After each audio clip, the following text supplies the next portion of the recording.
So now we have the privilege of having Senator Jon Tester, who's going to address us. Senator Tester is from Montana, the gold and silver state, and he is an example of kind of the fundamental value of this nation. He comes from a family that settled in Montana in 1912 and he farms that very land to this day. He's a musician, he's taught music, he's a farmer. I guess I lived in Texas long enough to think, well, maybe that means he's a rancher, but then I'm only a naturalized Texan. But I understand that he often comes to Washington, or at least sometimes comes to Washington, with meat from his farm that he himself has butchered. I don't see him with any baggage today, so I guess no ribeyes today, but it's a real pleasure. Senator Tester is an advocate for small businesses and has hosted numerous small business opportunity workshops across Montana for thousands of business owners and entrepreneurs. He's a champion of responsible energy development, sportsmen's issues, clean air and water, Indian nations, women's access to care, and quality health care for all of America's veterans, no matter where they live. He is the ranking member of the Senate Veterans Affairs Committee. We welcome Senator Jon Tester. Sir.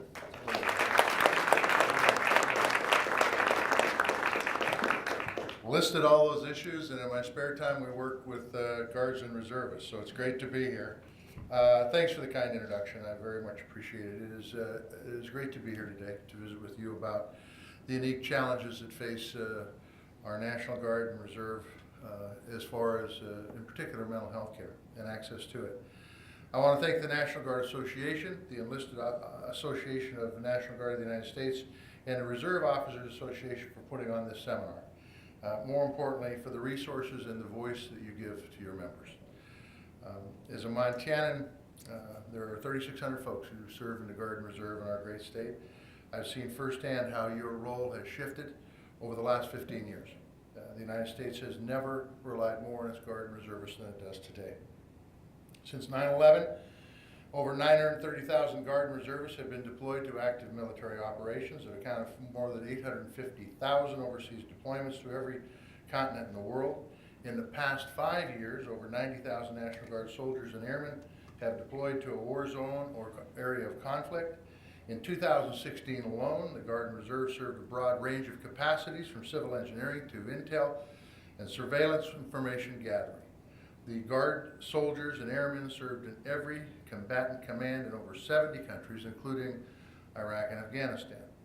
The Montana National Guard is no exception. It's been deployed to Kuwait, Iraq, Afghanistan, Romania, and recently in February, 21 soldiers deployed to Southwest Asia to provide helicopter support in that region. In Central America, reserve forces are hunting for terrorist cells. In Africa, they train and educate regional governments. In Europe, America's reserve forces protect and enforce established international treaties. And in the Army's 2017 budget request issued late last year, they asked to nearly double the funding to mobilize reserve forces. And the National Guard continues to be the first line of response in state and federal emergencies like wildfires, floods, natural disasters. In 2016, the National Guard was called on nearly 200 times, altogether logged 1.2 million days, facilitating a unified and speedy response to emergencies across the country. The United States knows it can call on the National Guard Reserves every day, anywhere, and they'll be there to provide unparalleled protection in national security missions. They have proven that time and time again. And as the nation relies on our National Guard and Reserve, they should be able to look for us for health care and benefits that they have so bravely earned. The quality and consistency of health care that these men and women receive needs to reflect the increased presence in combat, especially when it comes to life-saving mental health care. You guys are called on like none other before. These statistics that I just gave you are absolutely amazing. 20 years ago, it wasn't that way. It has changed. There is no question the members of the National Guard and Reserve face unique challenges when it comes to mental health treatment. Despite the United States' increased reliance on your services, there is a crisis in access to mental health and behavioral health care. In the last 5 years, the Army Guard alone has lost 425 men and women to suicide. That is a number that none of us should stomach, nor should we. While Guards and Reserve undergo annual health assessments to identify medical issues, the service member must pay out of pocket for any follow-up treatment, with a civilian provider unless they're within 180 days of deployment. And TRICARE Select is a costly option for coverage, and it's only available during deployment. In fact, a quarter of the Guard and Reserves don't have any sort of health insurance regardless of their deployment status. That makes getting health care treatment, including mental health care, exceptionally difficult at a time when Guardsmen and Reservists need this kind of care more than ever before. And that's why I've worked with many of you to draft legislation that expands eligibility for Guardsmen and Reservists to readjustment counseling and outpatient mental health care at VA vet centers. Our Care for Reservist Act also improves the collaboration between the VA and the Defense Department to provide comprehensive mental health services. Our bill also includes members of the Guard and Reserve in the VA Suicide Prevention Program and extends mental health care treatment to those who served in classified missions. While benefits for Guardsmen and Reservists mostly fall under the jurisdiction of the Defense Department, I believe the VA is uniquely positioned to help fill the gaps in mental and behavioral health care. By utilizing the strengths of both the VA and the DoD, we can provide a more seamless approach to mental health care for service members and veterans. For example, in Montana, a state where approximately 6.5% of the Army Guard has expressed suicidal thoughts, those in the National Guard and Reserve can take advantage of 4 vet centers, 1 mobile vet center, 14 VA telemental health hubs to get the care they need. And I'm working with Senator Joni Ernst to make it easier to access telehealth from the comfort of a veteran's home so that they can access life-saving care without traveling to a VA facility. It is critically important that those who serve have consistent access to life-saving mental health care. And sometimes men and women in crisis turn to family and friends when they're most vulnerable. And that is why we need to strengthen the training for Guardsmen and Reservist families and their family members to recognize when someone is in crisis and give them the tools they need to prevent the worst from happening. Again, it was my honor to continue to work with Joni Ernst to write a bill that extends the suicide prevention training program for Guardsmen, Reservists, and their families. Our bill will recognize warning signs and effective strategies for intervention and prevention. In order to prevent suicide among service members and veterans, we must keep education and training a priority. Taking care of our veterans is a cost of war. And while it is critically important to provide these brave men and women with access to mental health care, we also have to make sure that the Guards and Reservists who are transitioning from military back to civilian life have every opportunity to succeed. But too often, men and women who step away from their careers or education to serve their country face a financial hardship.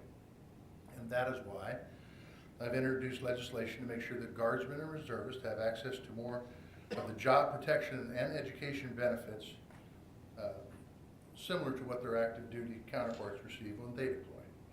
My bill, the Education Development for Troops Veterans Act, will protect Guardsmen and Reservists who deploy from reduced wages or even termination from their job. It will ensure that Guardsmen and Reservists receive the same GI Bill education benefits as active duty members when they deploy. It will keep tuition assistance for members of the National Guard and Reserve competitive by tying increases in that budget to yearly increases in the cost of tuition. And it protects reservists' monthly housing allowance during their required monthly training.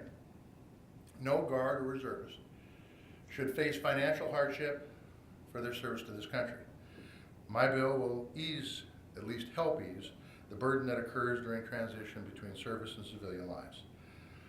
Look, the National Guard and the Reserve serve an invaluable role in protecting our country, and we need to ensure that we are supporting them, whether it's on the battlefield, in the classroom, or in the doctor's office. The men and women of the National Guard deserve our very best, and the Reserve too deserve our very best, and that was why it is incumbent on us as members of the House and the Senate to put politics aside. And remember that when it comes to supporting our troops and veterans, we are Americans first. I want to thank you for allowing me to be here this morning. I appreciate your attention, and at this time I'd certainly take some questions if you had any. So, appreciate your work can't thank you enough.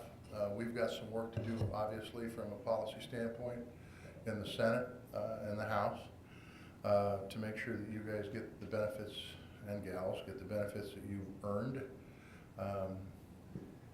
Quite frankly, I don't know if it's amazing to you, but it's a little amazing to me that we haven't made this adjustment. This has been going on for 15 years. And so we're going to work hard to make it happen. And moving forward, I just say thank you for what you do, whether it's helping the state get through national disasters or helping the country get through military conflict. You guys do a marvelous job, so thank you very much. If I may, Yes. you live in a state marvelous for its rural nature. Yeah. Dispersed populations. Yep. How do you deal with reservists and members of the Guard who live dozens, hundreds of miles away from this facility? Well, I think there's several challenges, by the way. Making sure that they get the benefits, making sure that job protections are there are critically important. Because if you're living in a town of 600 people, you lose that job, you're probably not going to be living in that town. So we've got to make sure that those stipulations, requirements, the law is there to protect the Guard and Reservists. From a healthcare standpoint, it is why we're working towards, especially from a mental health care standpoint, the Guards and Reservists, and the veterans too, quite frankly, the active military veterans I'm talking about, are able to get their mental health in the basement of their house in front of their computer. It's oftentimes maybe not a long drive if you're healthy, but it's a long drive if you're sick to get to some of these facilities. And if we can get this done so that you could go down, assuming you have a little camera on your computer, which most of them have now, and be able to click into a mental health hub and be able to talk with some of the best mental health people in the country when you are in a time of crisis, I just think it could be critical. And in a rural state like Montana, where isolation occurs more frequently than not, especially if you have mental health challenges, it kind of drives you away from people, quite frankly. It really is an opportunity for the family, if we get them educated, to be able to see it, combined with the therapy, and in a rural state like Montana, I think we can make it happen. And you know, we, military aside, we rank second in the country per capita in suicides. The reason for that is we don't have enough providers. The providers we have, we don't have enough access to. We don't have the folks around them understanding what the challenges are, and we're very rural. And so you combine all those things together, and it should be no surprise. So, with the bills that I just explained, I think it's a step forward for urban America, but I think it's a huge leap for rural America. And so I think that there's going to be some real opportunities. And by the way, in the end, what does that do for you? I think it makes your recruitment much easier. And I think it puts you on a par that active military has, which, by the way, you're being used in that vein, you should be on par with them. That's just the way it is. And so we're going to work to try to make that happen in a bipartisan way over the next, over this Congress. And I look forward to talking with you again and talking about the successes and dealing with the next challenge you may have. So thank you. Thank you very much. Yeah, folks, I got a question in the back. Go ahead. Yes, sir. A lot of the TRICARE providers are dropping out because of either reimbursement rates or paperwork. Is there any measure in time to try to address that? You know what? I don't know right now, but that doesn't mean that there isn't. Can I get your card and we'll get back to you? We'll do a little research and get back to you. Eric, are you in the room? Did you hear the question?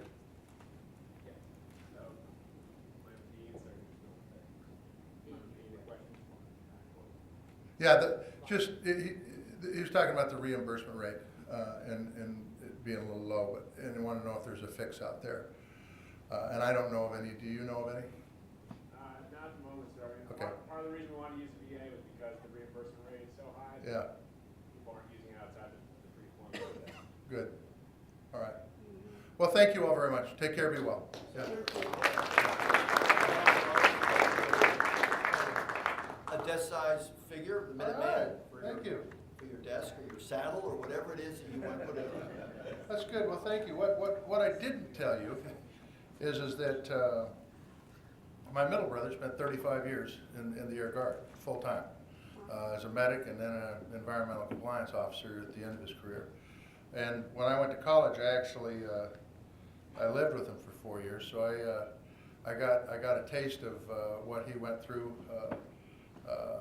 with the Air Guard. And by the way, it was a job that when he retired 10 years ago, I think at age 55, he was so mad because he loved that job so much. And so we thank you for what you do, and we will continue to work hard for the Minutemen of this world. Thank you.